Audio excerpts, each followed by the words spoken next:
Hello and welcome to Libero, the podcast about the most important of the least important things. As I think it was Guillaume Balaguer who once said, I'm Jonathan.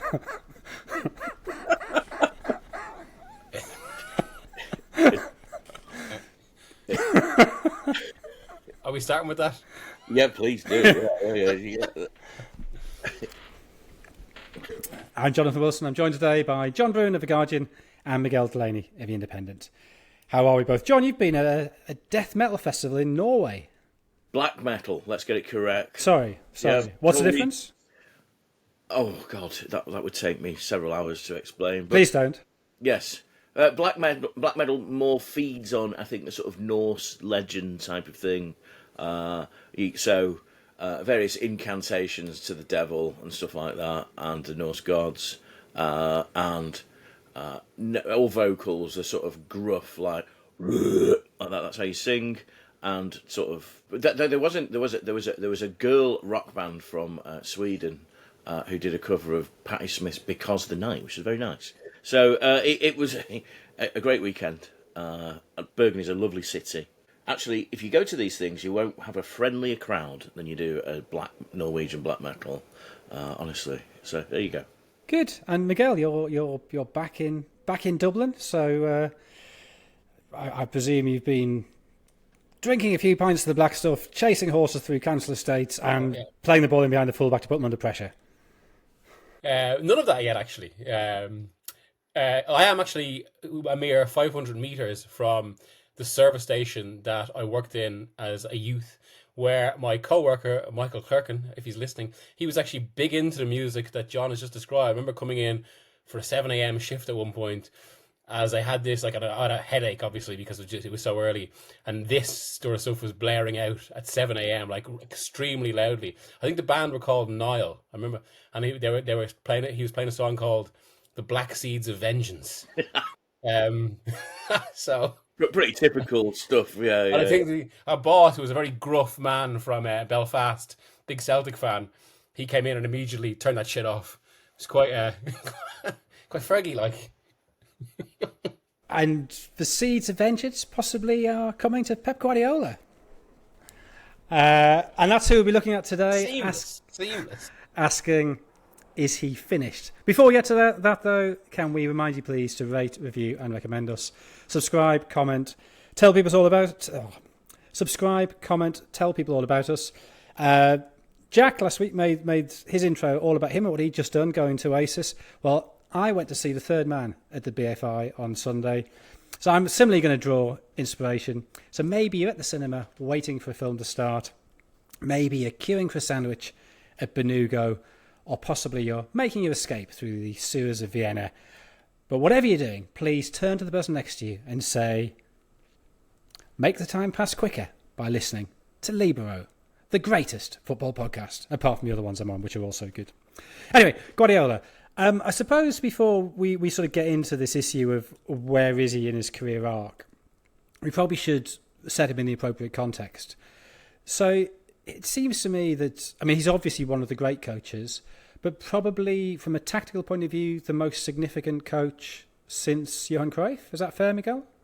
Yeah, I'd go further and say what we're probably talking about. I mean, look, you've literally written the book on all this, but given the way football is played, given the spread, is he probably the second most influential figure in football history? And the only reason he's second is because obviously he himself has been influenced by Johan Cruyff, but his interpretation of what Cruyff did has spread. Now, some of this is related to modern technology, all of that, but his interpretation of what Cruyff did has spread much further, to the point it's probably at the base of almost every modern team in football. And it's only really in the last 5 years we're beginning to see, and actually I wouldn't even say they're, like, even some of the kind of football that's cast as a response to it still incorporates elements of what Guardiola does. I mean, because I suppose, while it became mostly associated with maybe possession, I think where the real change was the extent of the pressing, which was really different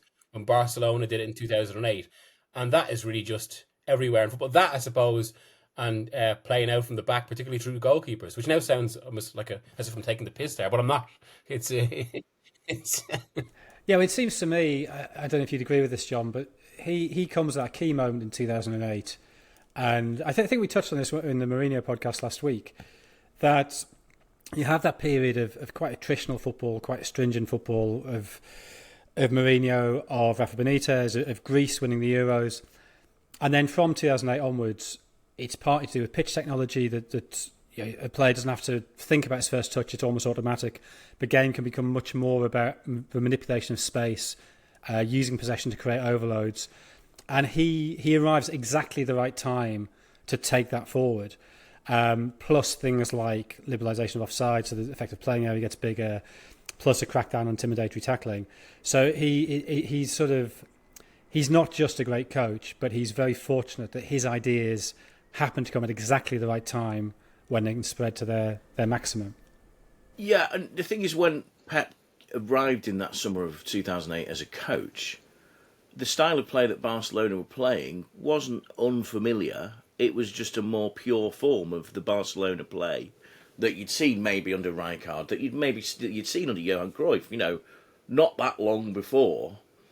But it was played quicker. The ball was moved. The domination of possession was so much higher. One of the things about Guardiola is that, about his time at Barcelona, is there's a bit of retrofitting, which is, well, he was lucky because he arrived at a time when he had Xavi, Iniesta and Messi in the team. But those players had been around before Messi was growing as a young player. But that season, which started with a couple of reverses, started, and suddenly Barcelona were playing football from the gods that we hadn't seen before. It was by 2013, you've got Andy Tate, the Manchester United great seer, talking of a Barca style of play, and everyone knows what that meant. And it was a style that was imitated, sometimes badly, often badly, and that's one of the things about it. The Guardiola style of play is so hard to get it right. But from my personal interactions with him would be a couple of times with Barcelona, obviously Champions League finals and so on. But there was that point, wasn't it, where Bayern appeared to play English teams all the time in the Champions League, and we got sort of acquainted with Pep. And at that point, he had this really sort of haughty, aristocratic edge to him. His English wasn't as good as it is now. These days, he's a bit more personable, a bit more cranky as well, aren't we all?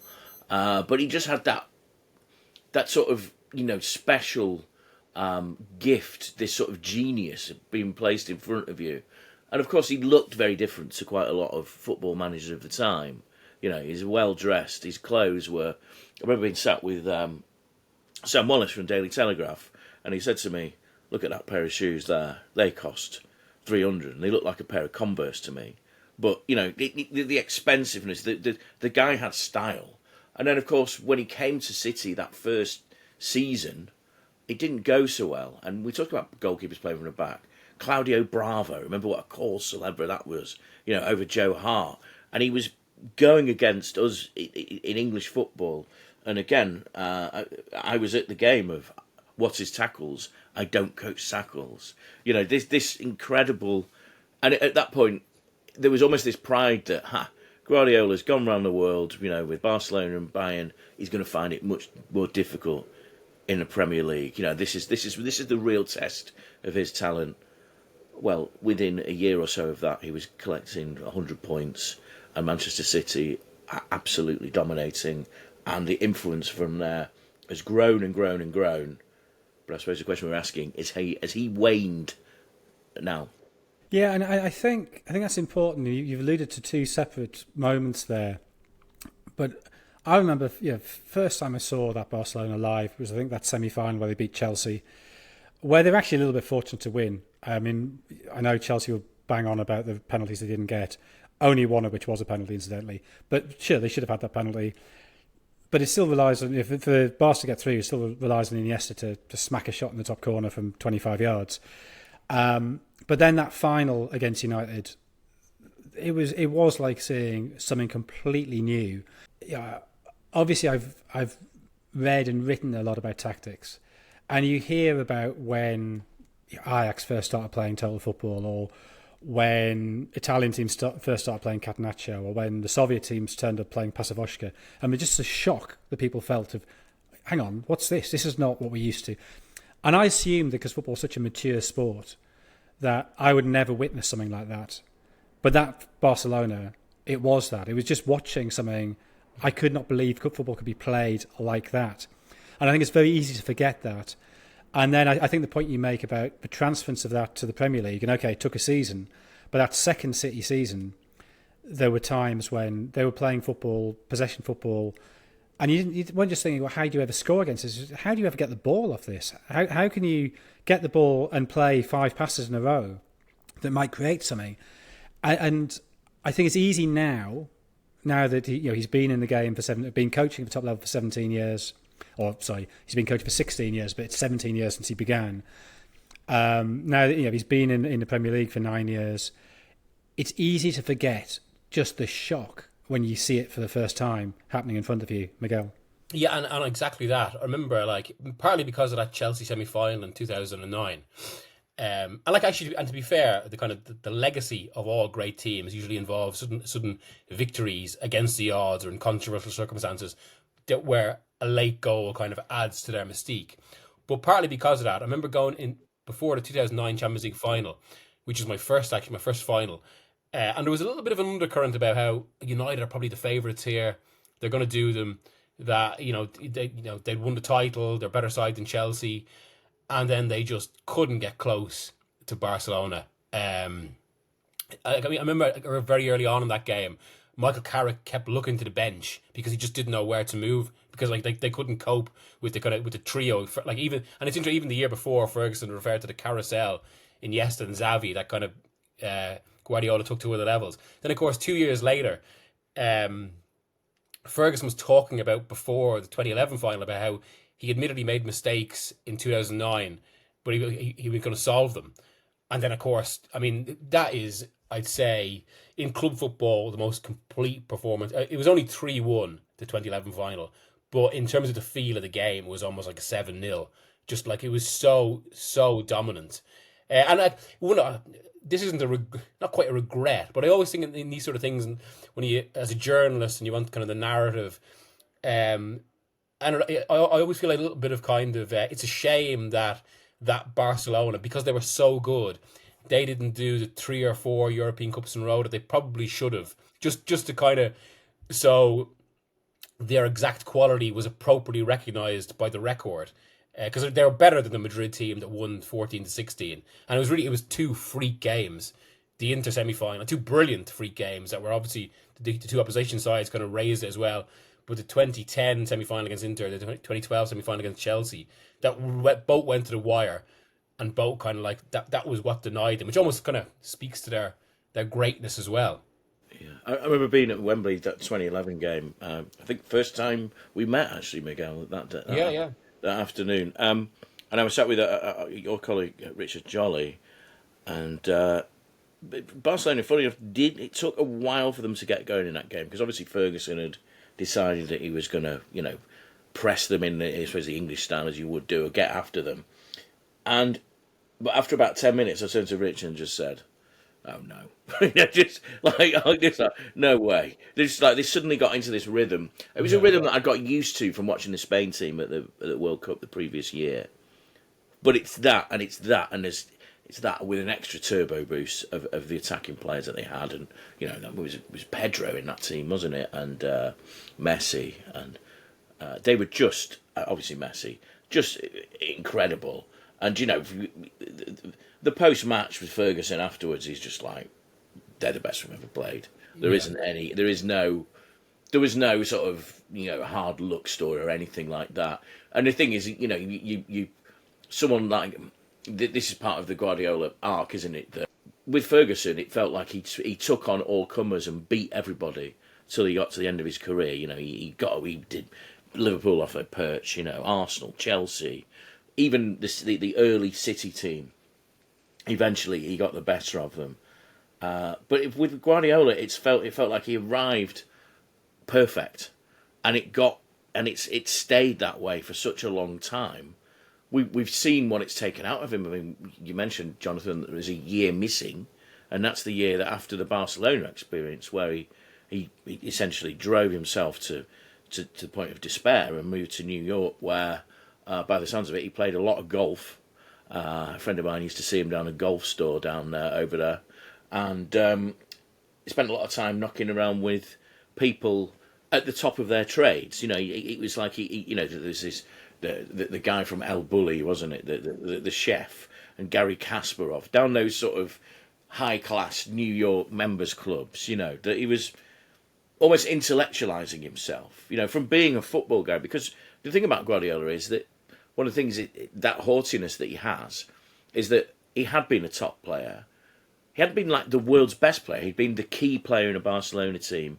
And perhaps if you'd taken Guardiola and put him in another team, he wouldn't have been effective. Like someone like Paul Scholes or someone like that. You couldn't imagine him not being a Barcelona player. But he always felt like he's conquered football. And you get that from only very few people in football. Cruyff would be one, Beckenbauer another. You know, that by being a brilliant manager and coach, Carlo Ancelotti another, the confidence that they hold with that. But even Guardiola's confidence has been shakeable at times, but he's come back again and again and shown it. Just on that, before we go back to Jonathan, I do think, say, had they brought in David Villa in 2009 rather than Zlatan, we would have those 3 European Cups in a row. And obviously that leads into the debate, I suppose, which we've kind of touched on there, not least as regards Guardiola's own playing style as a player, where, and it's been recurrent through his career, where would he have quite achieved the same things? He'd been at clubs that had the same resources.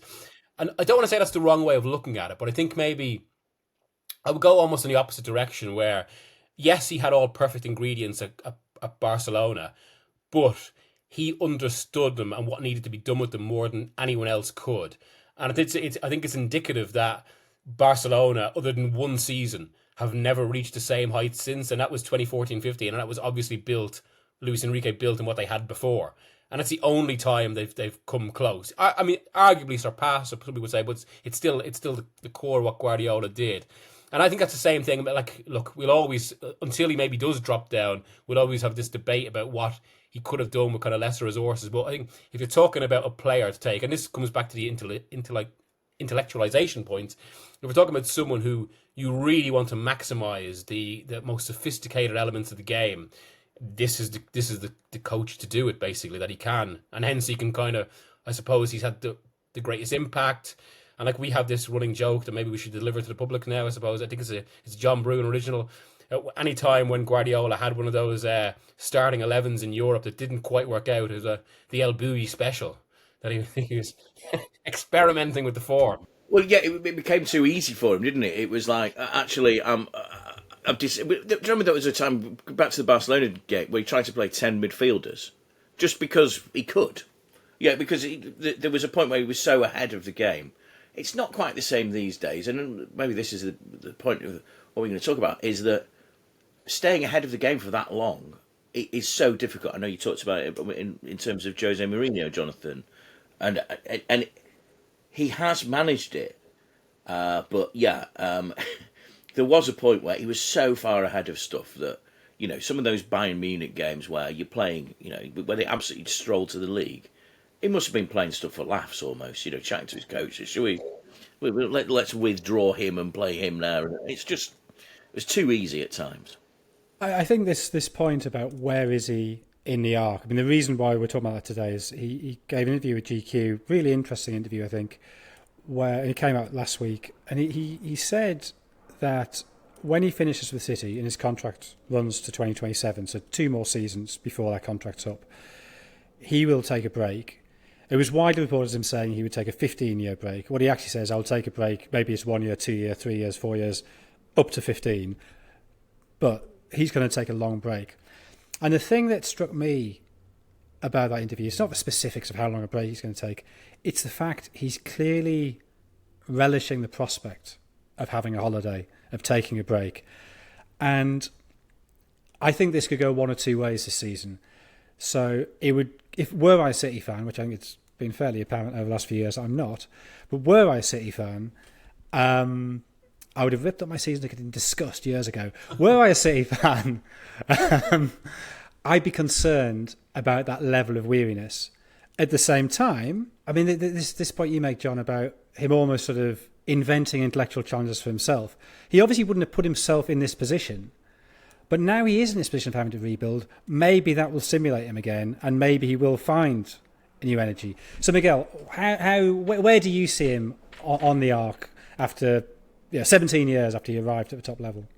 I mean, it's funny. I was on the point of the Mourinho season, which is Antonio Conte's famously quite mischievous description of Chelsea 2015-16. I said that a few times around October, November, and yet, to be fair, Guardiola steadied it. Or he did steady it after the sort of unprecedented expenditure in January, like you just don't really see in modern football. And I suppose this is like one of the reasons we're discussing this, in that, it's still one of the kind of most influential themes going into the new Premier League season, because Guardiola has been the dominant figure for the last decade. He's really succeeded Ferguson in that way, and as he's chosen, because he had his choice of anyone in football, he's chosen this sports washing project, this kind of the most lavish football project that's ever been put into existence in terms of what the City Football Group is. It's given him advantages, yes, but obviously he's absolutely maximised those advantages, and which is why last season was so fascinating, because we suddenly saw that it wasn't having the same effect. And I suppose this goes back to the point about him and having the kind of perfect ingredients of Barcelona as well. People talk about this debate. Oh, it's Guardiola's been responsible for City's success. It's about him. Well, it's not. It's basically that the club and the infrastructure was able to afford someone as good as him and give him close to kind of almost perfect settings. And I suppose this has been illustrated in, say, the 2016-17 season. Claudio Bravo didn't work out, so in a way that many clubs can't, especially in an FFP PSR world, they were able to just kind of dispense with that with a mistake, say, and just bring in another goalkeeper. They could because of the size of City at this point, they were able to kind of weather those errors, and that's happened in a few different positions, that they'll just go and kind of bring in another player. It was like for the first time we were seeing that. In fact, there's almost an argument, I think, that one of the reasons they had such a collapse last year was actually specifically to do with Guardiola himself, in that they anchored too much of the club to him. And maybe this is related to Jonathan's point about how, reinventing himself, that he was trying to get maybe those last few years out of that team, that treble-winning team, without replenishing, and then until it became apparent that actually they did need to replenish, and he's been at the head of it. Just as regards to answer your question, where he is in the arc, I think he's probably on the downward trajectory. I'm not exactly sure where, and also a manager that good being on a downward trajectory can still mean he's by a distance better than anyone else. So we could still be seeing a situation where, City supercharged the title again. Yeah, I mean, it's not a cliff face, is it? It's not that you get to the top of the mountain and then there's nothing, you just fall straight down. You come down the other side of the mountain, and even if he's come down slightly from where he was, it's still extremely high up. So I think there's something fascinating about when he signed this contract extension. The fact that he signed a contract extension last November, so just after the bad run they had, the sort of a bad, 2 really bad months and 2 months that were not as good as you'd expect from City. So sort of 4-month period where they weren't the City we've come to know. It begins with defeat to Tottenham in the League Cup at the end of October. It had then been running for, I think, 3 weeks in November. They're on this run of defeats. I think they lose 5 in a row, which is unprecedented for Guardiola. And that's when he signs a new contract, essentially saying, it's my job to get us out of this. I've got us into it. I've got to get us out of it. Which I think in itself is fascinating, because there's very few managers, or maybe not very few, but not every manager certainly would have that sense of responsibility. A lot of them would just sort of wash their hands and say, oh, well, it's gone wrong. Bye. You sort it out. I think he's got so much credit in the bank, he's not going to get sacked. And so he does have the time to try and put it right. But I think the fact that he signs that contract and then there's 3 more months of this crisis, and particularly that December was terrible for them. And you remember the way he was when they lost the 3-0 lead against Feyenoord, when they drew that game 3-3, and he's literally clawing at his head, drawing blood. And I felt really uncomfortable watching that. I say this as somebody who, I broadly think there's nothing as fun in football as watching a big club struggle, or a club you've become used to seeing winning, struggling. And that's the thing that's fun to write about. It's the thing that's fun to watch, trying to work out what's going wrong, how they're going to put it right. But there were times during that run where I looked at him and I felt really uneasy about what I was seeing, about the strain that was on him. But he did come back. They finished third and they got to the cup final for all that they had to buy players in January. So, John, when you look back at that spell, the 2 really bad months, the 2 quite bad months, do we know what went wrong there? I know Rodri got injured, but is it just that, or is there what was it that suddenly fell out of that club?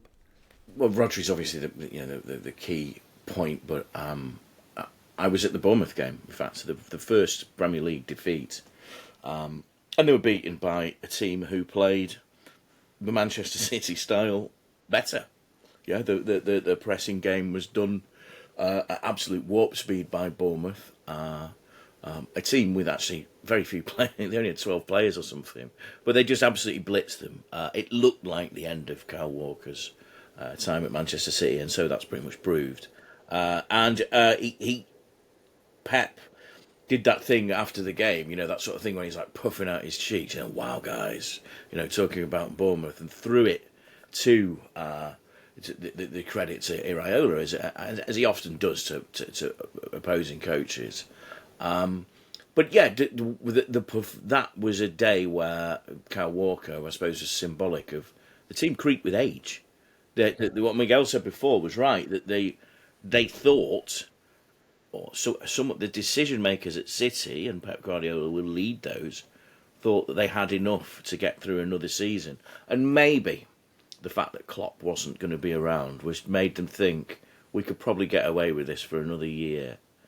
But it didn't happen. And one of the things about Pep, I think if Pep turns this around and City come back and, win the title in the style that they've done before, that probably further franks his greatness as a manager, really. I mean, it's the best heavyweights. It's the comeback fights that nail their quality. You Muhammad Ali, your Lennox Lewis, or whatever. But what he's also going to have to do when he does this, if he manages this, is remember how long it's taken certain players to settle into the Pep Guardiola, and they've bought those players. Your Marmouche, your Nico Gonzalez, and now you've had this summer where it's Reinders. You've got Ait Nouri. Now, Ait Nouri, here's a player for you. I've watched quite a lot of Wolves during my match booing time. Ait Nouri is one of the least disciplined players I think I've ever seen play the game. He drove Gary O'Neill to distraction. What was the game where they got beaten? Madueke scored a hat-trick. And Gary O'Neill is the manager, says, how can we not have a left-sided defence? Well, who was playing in that position that day? That was Ait Nouri. And he's now gone to Manchester City. Now, he's obviously a hugely talented player. They see something in him there. But he's got to bolt together this group of players from almost the wreckage of a team that have given everything. Rodri is back. We think that's going to make a big change. But we did see, and if we're going to draw any conclusions from the Club World Cup, there was a point, wasn't there, where we thought, hang on, this team, it's coming together. And then he just folded. And it was a folding that was familiar to me from those winter months. And it's interesting you bring up the Feyenoord match in particular, which I think possibly was the low point of all of it. It's that. And actually, I went to the museum just over the weekend. The Edvard Munch pose, isn't it? Of just his hand on his head, just like that he does because Guardiola can see stuff so far ahead of anyone else in football that we're going to get done here. And there was like when they conceded a goal, and he just said the first goal, and he almost turned to Juanma and said, "We're done here." And I think they were 3-1 up. But his reading of the team and his understanding of his team suggested to him that they were in big, big trouble. And we're going to have to see how far he can get with this new group of players, because it's a very unfamiliar group of players. And also, actually, it's a group of players that's not just a new group, but brought in under, I suppose, a new profile because it's obviously been Hugo Viana who's been Yeah, involved. Because Big Urestein, I mean, Big Urestein is the man who gave Guardiola his job. In fact, that was, of course, the publicly stated reason that he went to City over anyone else because he felt he owed loyalty to Big Urestein. Now, of course, City played him very well, but the Bournemouth thing is very interesting because I interviewed Iraola in January and we were discussing a lot of this, and he would describe himself as someone who's obviously been influenced by Guardiola. There's all sorts of talk about how if and when Guardiola goes anytime soon, that City would be very interested in bringing Iraola to the club. A lot of his principles are Guardiola-like, and I suppose this is where we get into the discussion about where Guardiola is, in that it feels like it's a next level because Iraola was constantly talking about how he likes his attackers to start figuring out things from themselves and that is actually such a deviation from Guardiola because it's been so controlled. Every element of the pitch has been, almost prescribed that he expects his attackers to do certain things. And of course, this has been one of the great debates with Jack Grealish's career, that he hasn't been allowed to express himself in that way. And that's one element where we're already seeing, I think, deviations from Guardiola. And I think that's really fascinating because in most of these cases, I think, again, Jonathan's probably better placed to discuss this, but my theory of this is that if a manager's legacy is initially based on a tactical innovation, I think they have a more brilliant period of success, but it tends to be more brief because they can't adapt in the same way, or they're not, because they're not as pragmatic. Whereas one of the reasons for Guardiola's greatness is because he has been able to react to adaptations to his approach. But now I suppose the big question is whether we're now sufficiently far from his idea of the game, whether too many adaptations on that, and also, and this is where it's really big for the season, whether he is at a point in his career whether he can adapt in the same way. Because I think that speaks to exactly what you raised, John, about kind of suddenly, a familiar collapse. Now, yeah, it might just be because it's early days with this new team, or it could be a sign of something bigger or more fundamental. I think we'll come back to Guardiola's position or place in tactical history after the break. But just before we go into the break, let's have a look at the squad as it is now and what we expect from this season. So they signed Victor Reich, Abdelkader Kusanov, Nico Gonzalez, Norman Mamouche in January. And then in the summer, we've seen them sign Tiani Reinders, Ryan Ait-Nouri, Ryan Cherky, and James Trafford. I mean, they're the senior players who've come in. How do we think that squad's looking? And do we think they're likely title winners, going to qualify for Champions League? How do you see them doing this season, John? On the face of it, because those players are not such big names as the players they brought in before, you'd fear for City's title chances. But again, I think if he manages to pull it off this group of players and brings them through together, it's not beyond the realms of possibility at all, is it? That he does it. But listen, they've lost Kevin De Bruyne. I mean, that's a huge factor. Kevin De Bruyne, who hasn't just disappeared off into the sunset. He's got to play for Napoli, the Italian champions. He's not a busted flush. You've got Rodri coming back from a serious injury, which takes a long time to come back from. Even when a player's playing, say Roy Keane did that injury back in 1998. It wasn't until maybe the winter of the following season that he was playing at his best. It will take time, and the thing is about it's all to do with Guardiola. And actually, you mentioned that GQ interview. I mean, this is a trite point, but has the summer Oasis restored, Pep's love for Manchester and maybe wanted him to stay around? Because he saw all this footage of him. I mean, there's actually the band play with Pep on. There's a picture of Pep on stage, isn't there, as part of the stage set, and this. He suddenly appears and is like the star of the show when they play in Heaton Park, and obviously there was this, manly embrace with Jack Grealish that we've all heard about. Which I wonder if that was something of a, I knew it was you, Fredo, type of thing, or whether it was actually, you can. Some of the talk is that Grealish, after this clinch in the backstage, is actually feels that he does have something else to give to Manchester City, but there are so many uncertainties about them. It feels so weird considering how obvious it's been from, asked to do a pre-season preview. Who's going to win the league? Manchester City. That's what we've been saying for the last decade or whatever.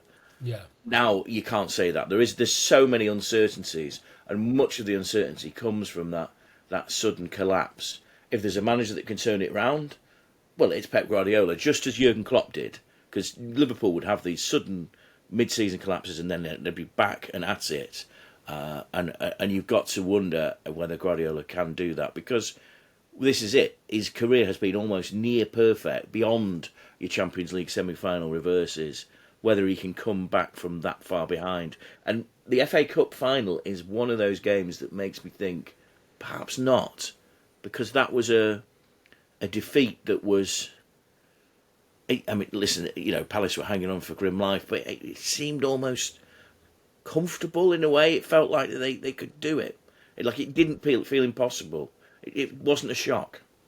I mean, Omar Mamouche, of those 4 January signings, was the only one who really looked at home in the Premier League last season. I mean, Kusanov had some decent games, and there's some theory that the reason he didn't play the last few games was because of a clause in his contract. If he made too many appearances, it would cost more. I don't know if that's true or not, but possibly that would explain why Guardiola suddenly stopped picking him. But really, Mamouche is the only one who you could say, yeah, he's definitely a Premier League, top-end Premier League player. Is that a concern in terms of recruitment, Miguel, that this is a club who really, after Claudio Bravo got their recruitment pretty much right, and then suddenly last season we started asking questions again after a long period of thinking, no, they're getting this every season? I think if you compare it to, say, when Guardiola first put his City team together, and actually I know there's been changes in between, say from 2020 to 21 and all this sort of thing, but I think there was, unlike, say, a Ferguson change of team, it was pretty continuous in terms of a Guardiola core from, say, 2016 through to about 2023, 24, really to last year. But when he made those initial signings, or the club made those signings, he signed a lot of players maybe closer to their prime, or where their current ability was obvious and their potential ceiling was really high. Whereas now it feels like they've signed a lot of players, other than Marmouche, it's based on their potential ceiling. And Cherki's one of them. He's been talking about one of the great talents of France. There's a difference between one of the great talents and obviously then actually fulfilling that talent. And that's where maybe that creates a bit more debate about what next. The other way to see that, I suppose, is that whatever anyone thinks about City as a club or with the ownership or whatever, they have been one of the best run football operations in the game for almost a decade, especially as regards kind of, I suppose, getting ahead of current thinking. And maybe this, what their business in the last year is just to kind of them getting a step ahead of everyone else in the way you create teams now, which is basically to sign young. And that's obviously linked to Guardiola type ideas that it's a more sort of systemized game, and younger players further away from their prime are actually better for a systemized football because they're more malleable. You can kind of you inculcate them into the ideas in a much more manageable way. And that's maybe what City are thinking about now. That could explain some of this. As John has spoken about there, I suppose, that can still take time. It might create a bit of a wobbly season. But yeah, it does just feel we're into all sorts of uncertainties. And yet, I think while there is logic to what City have done, obviously, as we're discussing there, it's hard to come up with kind of a big answer either way, other than relying on what we know, which has been that, it's Guardiola. You'd think he'd eventually he's going to get it right, and it's risky for anyone's own reputation to write them off or to write him off. But there's suddenly a lot of grounds for debate either way. So lots of uncertainty at City, but absolutely no uncertainty here. Our core group will be back in the second half with no youngsters on the way up, just the 3 of us. We'll see you then.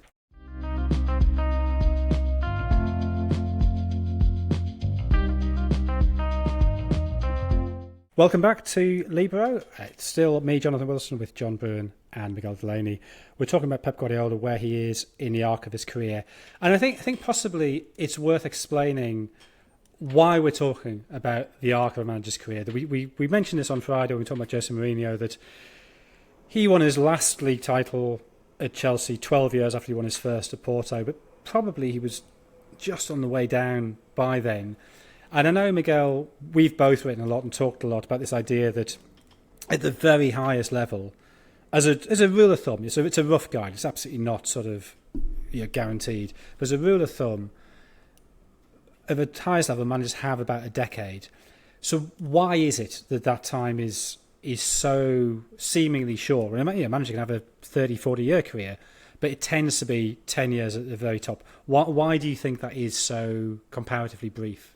Well, I think traditionally, in a say, you might call it pre-internet career, I suppose it would take really, and if you look at almost all the great coaches, it takes them 10 years to hit their prime because they've got to work their way through, I suppose, lower resource clubs to earn the right to get to a big club, a wealthy club. Then they get to a wealthy club and they're in that prime, and that's when they have their great era of success. And then naturally, they're in the game then 15, 20 years. Well, naturally, just through the passage of time, to how these things work in almost every industry, there's fresher minds, there's people that think about things a different way, there are new challenges, and also there's just the element of the kind of staleness that comes in, and that's one of the reasons that was really Ferguson's unique ability, because he always kept that fire and was able to keep kind of taking on any challenge. I think it's maybe a bit different now in that, as we can see from the way most careers go, not least Guardiola's, at the start, you can almost put him at the start of the Wi-Fi era, just when Wi-Fi was beginning to spread, that he comes in, he immediately gets a big job, he immediately has ideas, and like if you speak to people in football, they think it's underappreciated in just how much it changes the game, but because of Wi-Fi, because we have instant access to matches all around the world, ideas are challenged much more quickly. So hence that means if you are a manager whose career is based, or coach say whose career is based on a tactical idea initially, it's much quicker that's kind of found out, or that suddenly you can become tactically obsolete. And I think that's why suddenly the potential spans of careers are much lower now. Or sorry, that's why they're still kind of oddly. That's still why they've stayed generally the same trajectory of a 10-year kind of peak. So there's a tension on both sides. They're getting to the top quicker, but once they're there, it's harder to maintain. So on that point of technology, if you look at Alf Ramsey's Ipswich, when they win the league in 61-2, they're playing Jimmy Ledbetter, their left winger, withdrawn.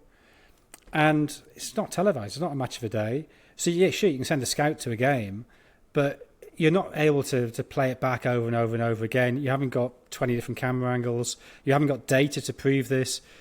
And so it takes a season for people to work out what they're doing. So obviously all the First Division teams play them twice, so they get to see it. But it's only the next season when teams work them out. And they've been worked out straight away that in the Charity Shield, Tottenham beat them, it's either 5-0 or 5-1, but they put 5 past them. And Ramsey at Ipswich is finished. They're in a relegation battle when he takes the England job in the March, or when he's offered the England job in the March. Whereas now, you would have people on Y-Scout within seconds of the first game beginning, analysing all of this. So with that in mind, with that pressure to always stay ahead, to keep adapting, I think one of the things Guardiola has done has been to adapt, that the way he played at Bayern was not the way he played at Barca. Even the way he played at the end of Barca was not the way he played at the beginning of Barca. We've seen his 4 centre-back phase. We've seen his phase with fullbacks going on the outside. We've seen him with fullbacks going on the inside. We've seen him play without a centre-forward. Now he's got the most number 9 perhaps in the history of the game. So, John, does it surprise you that given he was at Barcelona for 4 years and was clearly exhausted by the end, took a year out, then at Bayern for 3 years, that he's done, he's going into his 10th season at City. Does that longevity, when he came in, could you see him being there in 10 years' time? And do you feel that might be why he gives a sense of being a bit jaded now? Well, it was always felt it was 3 years, didn't we? But he did, because actually he did 4 at Barcelona in that 2011-12. Was the first time we saw the vulnerability that you can often see in Guardiola, which is that it gets to him. He's in the many I mean, the thing about Pep Guardiola is that he doesn't hide his light under a bushel, does he? Really, he has official biographies written about him in which he gives Marty Perinow incredible access to him and to his friends. He doesn't mind being the centrepiece of a documentary about the club. He's okay to have his documentaries out there, and you see how he gives his team talk, and we can all giggle at the way he communicates and this sort of manic presence, and we wonder if this could get across to people. But he's someone that, and we know from these accounts that on the days of a big game he doesn't eat, and he develops this. There's a point of the season where he looks positively unhealthy, like he's a wraith-like appearance, and the aristocratic prince that we saw stride into the press rooms of the Champions League 15 years ago, that's not that guy anymore. He's still fit and healthy, but he looks like he's worn it. There is no picture of Dorian Gray with Pep Guardiola. It's all there. He's worn it all. And yet, I suppose the thing is, he has survived it all. But yeah, when he went to Barcelona, it's a 3-year project. This was never really said, but I felt he got bored at Bayern. It was too easy in the Bundesliga, and so it would come down to these Champions League games, which were all fantastic, by the way. But these encounters where it didn't happen for him. There were these just sort of it almost like a situation like in a manager in Scotland or something, where it's like it all comes down to your Champions League qualifier or something like that for him when he was at Bayern. Like really difficult. Obviously, Scottish football has moved on since then. Rangers have been really rather good in Europe, but he just. And then he comes to City. You think, right? He's done this. In the first season he struggles. The second season, 100 points. Then you have this Klopp supremacy thing, and that appears to motivate him. They motivated each other. Eventually, Klopp bows out, saying, "I can't do this anymore." And when you see the Jurgen Klopp now, of a year out of football, you see that Jurgen Klopp is feeling the benefits of it. He looks positively healthy. He looks good, and he also talks about how he doesn't want to go back to football. Guardiola, I mean, in this interview, it does, as you said, it does appear that he doesn't know what's beyond this, so he's almost afraid to take the leap out of it. One of the things is he's incredibly well paid. Now, how much money does he need? We don't know, but whatever offers they're making to him appear to appeal to him. And the thing is, we wonder about Manchester City without him. We wonder about Manchester City without Txiki Begiristain. We've got a different way of running it. I think when Miguel was talking about some of the signings, the fact they brought in younger players is also a reflection of the transfer market as it is these days, because players of 27, 28 are actually not worth that much money because they'll want a final contract and stuff like that. It's a very young man's game for the big transfers. And it's almost like City are future-proofing themselves for not having Pep around. It's very difficult to know what's in his head because despite the fact he does show off a lot of himself, he's also fairly... There's so much going on there that it's difficult to work out what's going on behind his own... in his own thoughts, because he can be very standoffish, he can be very dismissive. Even at those moments when he is attempting to be warm, it's difficult to gain to what he's saying. He's such, he has that genius persona, doesn't he? Where he's almost unknowable. You mentioned future-proofing there. A lot of people in football have also wondered, of course, whether it's not just future-proofing for post-Pep, but if City, if the charges are proven. Now, City, of course, insist on their innocence, but if some of the charges were proven or they were punished, they've got this young squad in place, and of course, it was something we didn't mention in the first part. This could potentially affect the season. The last I heard was we expect some sort of outcome in October, although that was said back in February. And if that does happen, it's going to change the table, it's going to change the title race, and it could potentially change certain discussions about Guardiola's career. or maybe or some of his legacy, perhaps. Again, I should stress City insist on their innocence. We just on the point as well, I suppose. One of the reasons that we see scenes of Guardiola like scratching his head and all this is because we are pretty thinking about someone or talking about someone who thinks about football to a deeper level than pretty much anyone else around. Football as it's played, and obviously kind of gets so obsessed with it to such minute levels. Maybe and can clearly see things or see spatially in a way that we are talking about one of these kind of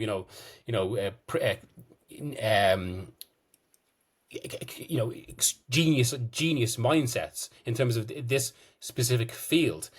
And like there's all these stories about how he actually works at City, and he spoke about himself about when he was at Barcelona, say, where the day before big games or the week before big games, he locks himself in his office, lights some incense, puts on certain music, and just starts watching football. And then as he talks about, like, suddenly the epiphany comes to him. But before he gets the epiphany, like some of his players, like Aguero's told stories about how they'll be sitting around the kind of the city social areas, and Guardiola would suddenly appear from his office without shoes on or something, and he'd be walking around and he'll be like, kind of look at someone as if he's about to say something, but he won't say anything because he's just so engulfed in thought by the next game. And like Aguero talks about how he pisses himself laughing.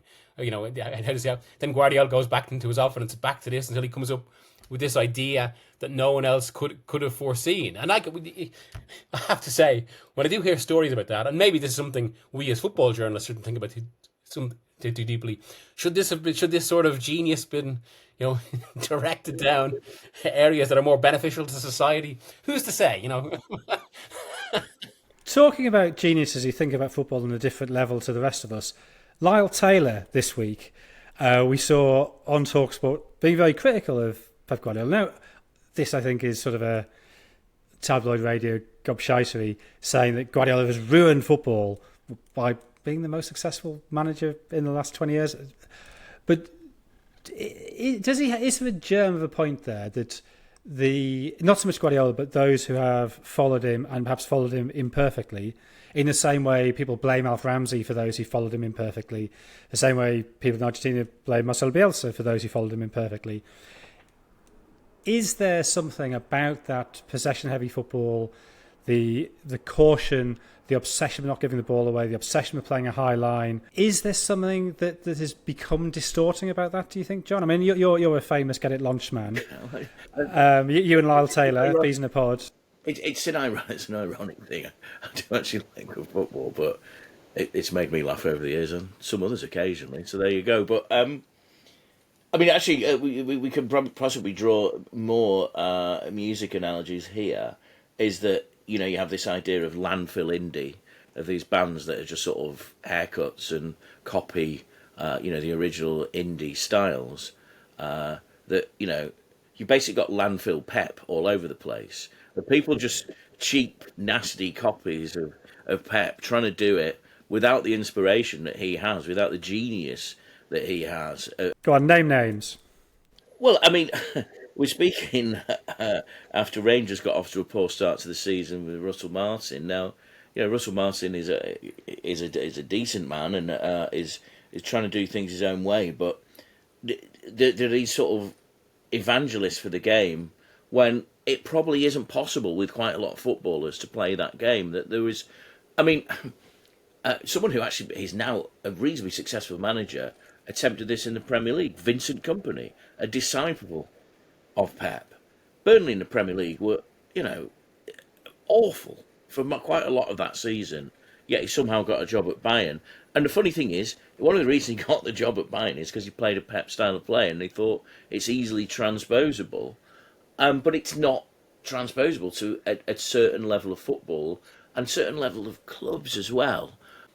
It's, I suppose, one of the things that going to a club like Manchester City, which it wasn't a blank canvas, they'd had good teams for since the 2008 oil rush, shall we put it. But he's able to build the club in his own image and then play this way. It's not easy for other managers to do that. And so when you see, someone playing, in the Conference North, playing out from the back, and then, the goalkeeper hoofing it in the back of the net, or whatever. It's all a tee. This is all Pep's fault and stuff like that. And it's, let's say, I mean, it's a true revolutionary. He's incredibly influential. You cannot ever, whatever becomes of, charges and legacies and stuff like that, you can't ever argue that Pep isn't one of the most influential people in the game, and certainly of the 21st century.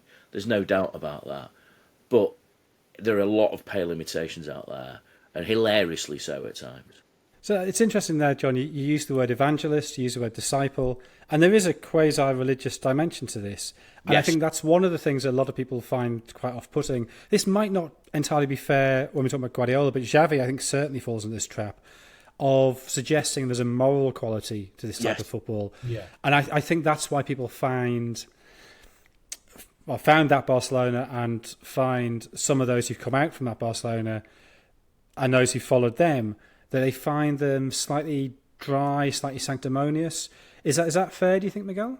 Yeah, I know. I have to say, I think I've said similar about Xavi myself, and this is despite being, a half Spaniard. Yep, the 2010 World Cup win was a great moment. I celebrated when I wasn't working. But yeah, I think absolutely, and it can grate. And actually, I think there was an element of it that came out, of course, with the England women's team winning last week. There was some debate about that. As one of the reasons it's maybe seen as quote unquote more moral is because maybe it's a style of football that, even if it can be used defensively, it ultimately involves trust in your own technique. It's taking the game on your terms, whereas the opposite of that, of course, is surrendering the initiative, say, and adapting to the opposition, not necessarily having the same trust in your technique. I think that's as far as I go in saying this idea of where it's more moral. But then, of course, this is a point that's been made before as well.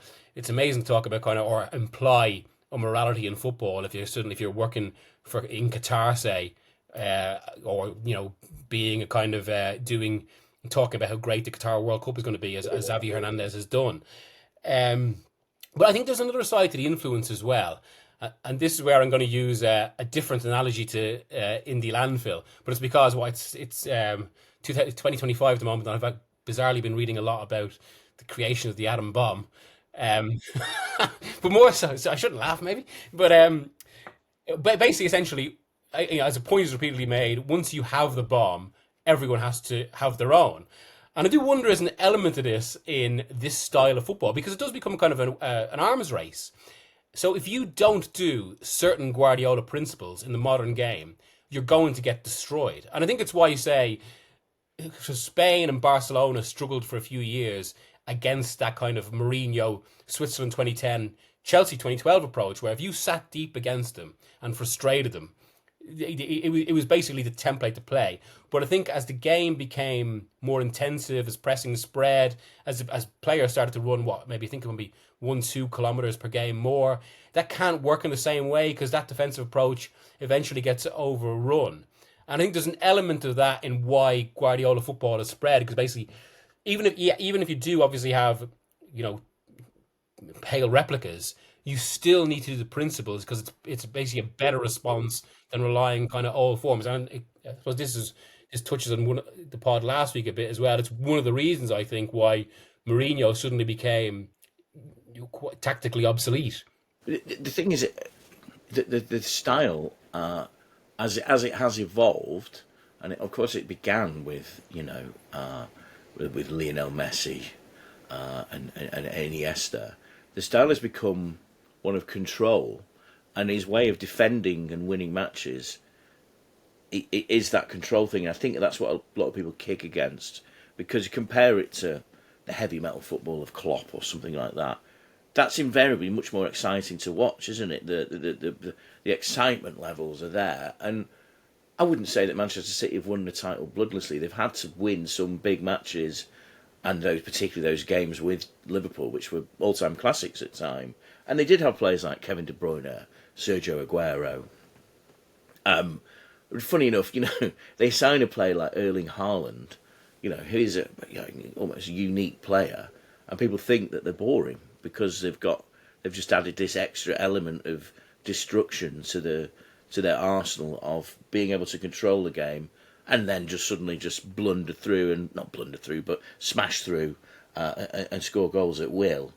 I think that's where I mean, listen, a lot of the resentment against Guardiola, should there be any, and there is a lot of that, it's his success. People don't like how success he is, and the fact that there isn't particularly an answer to it. I mean, he's talked actually of where he sees the answer to that football when he talked of the football of Bournemouth, Newcastle, Arsenal, that great power game, the one that I think the best example we probably saw of that last season, and this is a club that's had a lot of problems since then, is Newcastle's winning the Carabao Cup final. That was the way that they just destroyed the opposition with just so much energy. Now, I don't think that's as sustainable as Guardiola footballer is, because Guardiola football, in that control, it's a Brendan Rodgers phrase. You can rest on the ball, and you can dominate teams. And I think people did turn off for a while when City were so dominant.